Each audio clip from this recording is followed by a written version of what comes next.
Claire, thank you so very much. Now, this Transformation Tuesday, we're focusing on changing your future. And it's not really pleasant to talk about, but now is the time to start thinking about what happens after you're gone.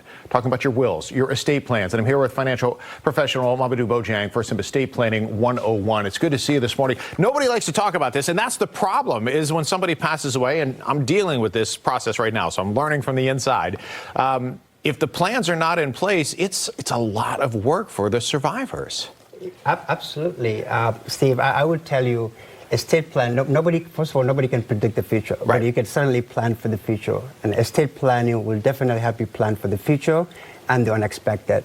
And a lot of times people think that it's just about when somebody dies, but it's also planning for the days that you're no longer here and the days that you no longer care for yourself. So what is the first step to take now, whether you're 30 years old or 75 years old? I would probably say the first thing that you could do is please sit down and then take an inventory of all your assets, your financial assets, real estate, whatever you have. Take an inventory of that and then be able to sit down and then write what's important to you. So when it comes to doing this, okay, it's easy for us we can make a list, what accounts we have, what properties we own, etc. Then you want to meet with somebody to make sure that you have everything legal and official. Is that an attorney? Is it an estate planner? Who do you deal with? Yeah, I'll probably say I think the first thing that you should do is go meet with a financial professional, your financial advisor, because what they will do is to try to help you and prepare you before you can go meet with an estate attorney. Because obviously, a estate attorney is who is going to be able to draft those documents for you. But they're going to ask you a lot of questions. So you want to make sure that the financial advisor helps you to prepare for those. That way, when you get there, it becomes a lot easier for you.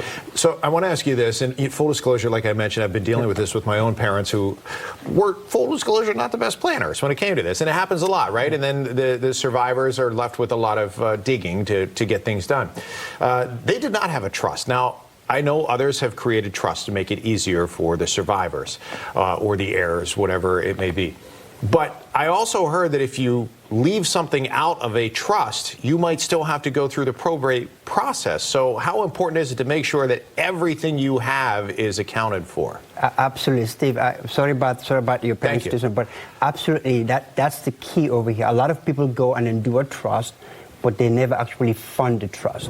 So you go there and then get the trust, but then you have to go back and then take those assets that are in your name, be able to put them in the trust. Because the whole point of having a trust so that those assets could not go to probate, and probate is something that you don't want to go through. No, and for us, it's been almost a year, and it continues, and that's the typical timeline. It could be 9 months to a year to get through the probate process. Bottom line, or in a nutshell, if a lot of people, and I'll say parents in this case, just might not do it. Maybe you definitely don't have a trust. Maybe you don't even have a will. If you just let it go and you pass away, or maybe you pass away young, unexpectedly, and you don't have that will, what happens?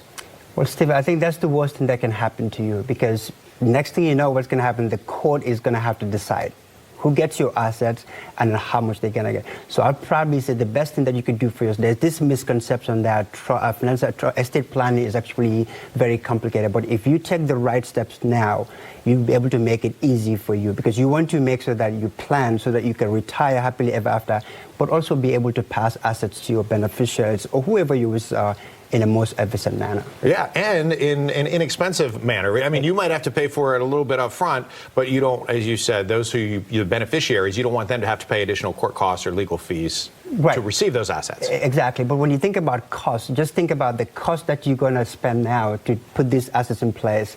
That's far less compared to the cost that's going to happen if you don't have the things in order and then you're no longer here. Absolutely. All right. Get it in order. Like we said, it's something nobody wants to think about, right? Because we all want to live forever, but we can't take it with us.